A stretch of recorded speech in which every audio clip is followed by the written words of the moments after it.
Welcome to the More Great Seats for Kids podcast. I'm your host, Mike Lazinski, Director of Communications for the SUNY Charter Schools Institute. Today we have a short but special episode. First, we talk with Kristie Swanson, Experiential Learning Coordinator at Finn Academy Charter School, which serves students in K-6 in Elmira, New York. Kristie discusses her role, what makes experiential learning so critical to the academic program at Finn, and offers advice to other schools seeking to cohesively integrate hands-on activities within their academic program. Then I have some highlights from a conversation I had with 5 high-achieving 6th graders at Finn about their experiences there. Before we start though, a bit of housekeeping. If you like this or any of our past episodes, please leave a rating or review on iTunes or wherever you get your podcast feed. Also, for those on Twitter, you can find us at SUNY Charters. Alright, now on to the show. All right, Kristie, thank you very much for joining us here today. So how's the school year going? So far, the school year is going really well. The kids are happy to be here. The staff seems really excited and engaged, and it's going great. So you have a very interesting role here. You are the Finn's Experiential Learning Coordinator. So can you talk a little bit about what that role entails? So this role is new this year to the school and to me, and we're kind of building it as we go. So there's a lot of hats that I've worn in the school in the past, and we found a lot of value in the different things that myself and many other people have brought as far as experiences and connecting our expeditionary learning to all the standard learning that kids do in every school. And so the goal of this role was really to solidify the support for teachers in doing that kind of learning. So we've always done hands-on things, we've always done expeditionary learning, and we've always tried to bring students out of the classroom and do all this extra stuff. But as you know, teachers are asked to do so much. And sometimes asking them to also do a hands-on activity just feels like one more thing piled on. And they don't necessarily feel the support to do that. So my role is really to be able to bring that to them and take that off their plate. So that the kids can have that value added from the experiences, whether it be an expert coming to visit them, a field study, going out into the garden and getting their hands in the dirt, whether to make cultural cooking connections or scientific connections, and a lot of other, hands-on, kind of fits in the STEM realm, but also all that other stuff without just bogging teachers down with so much more stuff. So I am sometimes the expert, I am sometimes the facilitator, I am sometimes the lesson planner, and all of that just kind of helps teachers get these kids more actively engaged in their learning. Yeah, I was talking yesterday to a few parents of some Finn scholars, and one of them mentioned how they love that their daughter now loves Swiss chard because she had an opportunity to grow it in the garden and learn recipes to how to use it. And the father was like, I love cheeseburgers, but she's talking all about Swiss chard, and now she's introducing it to the entire family. So that's great. So why is experiential learning so important? What's the value add for students and for Finn? Well, I think it's kind of a no-brainer that, nobody wants to just sit there and be told things and have to learn things, through rote or through memorization. And a lot of us remember from our education growing up that, the things that you remember most are those active things, especially for either our more physically active kids or neurodivergent kids or boys in general. They need to kind of be a little bit more active, especially at a young age. So by getting their hands on things, they're learning without even realizing it.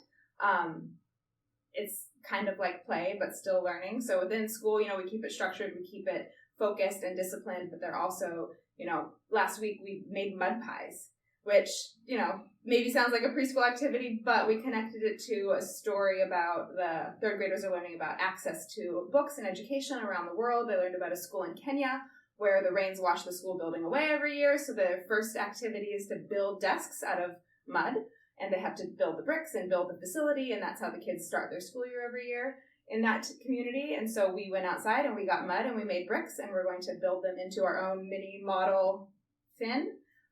So we made like our own little mud Lego. So yes, they were playing in the mud, but they also were making that connection to how other cultures are and to how other communities learn, which was really fun for them. I actually heard about that during the focus group too, where one of the parents talked about how their son was outside making some sort of a structure with mud bricks in their homes, and she was just really excited that he was outside doing that. They came home absolutely filthy, but she was excited because he was putting that what he learned in the classroom into practice at home. So that's great. So How do you, when you come up with these project ideas, like where do they come from? Are you brainstorming them yourself? Like, and how are you connecting them to the curriculum?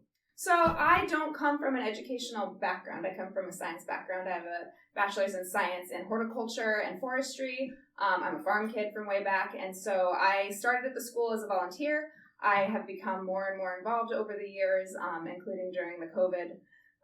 Everybody trying to do everything they can for education. I was a substitute teacher. I just love kids. I love seeing them engaged. I have 3 kids of my own who've all attended this school.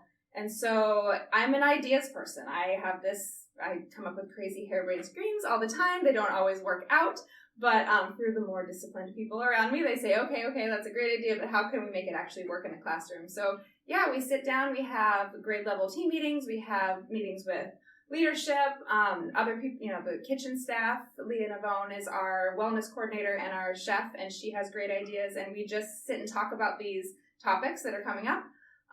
Standards that are difficult for kids to get their heads around, and how can we make it more engaging? How can we get them doing something that connects without them even realizing they're connecting? So that's great. So do you have any advice for schools looking to introduce more experiential learning opportunities into their own classroom?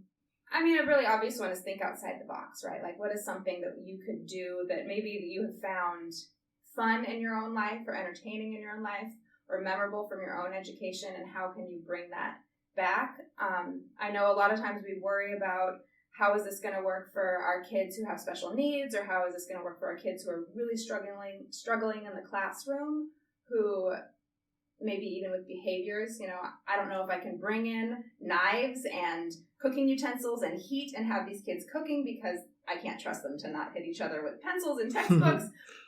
But I have found that those kids often are the ones who respond the best. I've had moments where, I'm setting up a lesson to cook, and I'm looking at this kid saying, I'm going to have to send him to the office because he's just not being safe and he's going to have to leave the space. But I'll get them all started, and as soon as I got them set, then I will, find him a better place to be. And then I turn around and he is actively engaged and involved and is the model student for the rest of the lesson. So just don't be afraid to really challenge your students. They're going to surprise you at how well they do with this stuff. Kristie, thank you very much for joining me here today. Yeah, thank you so much for having me. Next up, a few highlights from my conversation with 11-year-olds Jacob Draxler, Ivan Matos, Tegan Madison, and Savannah Lynn, as well as 10-year-old JC Gold. First up, here is Ivan, Tegan, and Jacob discussing some recent science projects and debate club.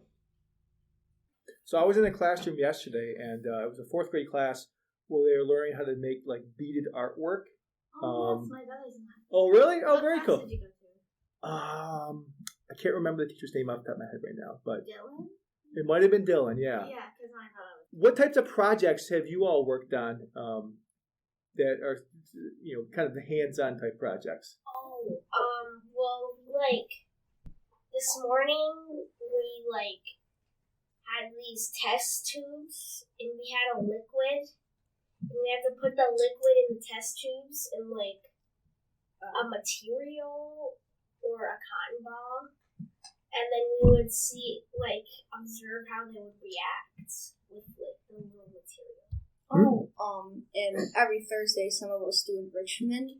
In fact, we have it today. We're doing a debate club, so we're just debating some interesting topics that I find cool. Yeah. My favorite, hands-on experience was the Kool-Aid one we did last year. Oh, It was concentration. It was saturated. 1 scoop of Kool-Aid, 2 scoops of Kool-Aid, until you got to, was it 5? I want to say it was 6 or 7. It was 10. No, I don't think our teacher would let us have 10 Kool-Aids. In a tiny little cup about that big. Yeah, it was really good after. Oh, yeah. What did you learn from that? It was about saturation, concentration.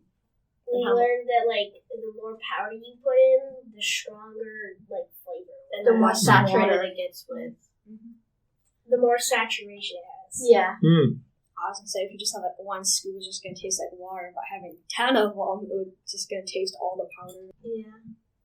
And it would be harder for the water to keep mixing all the stuff. Yeah.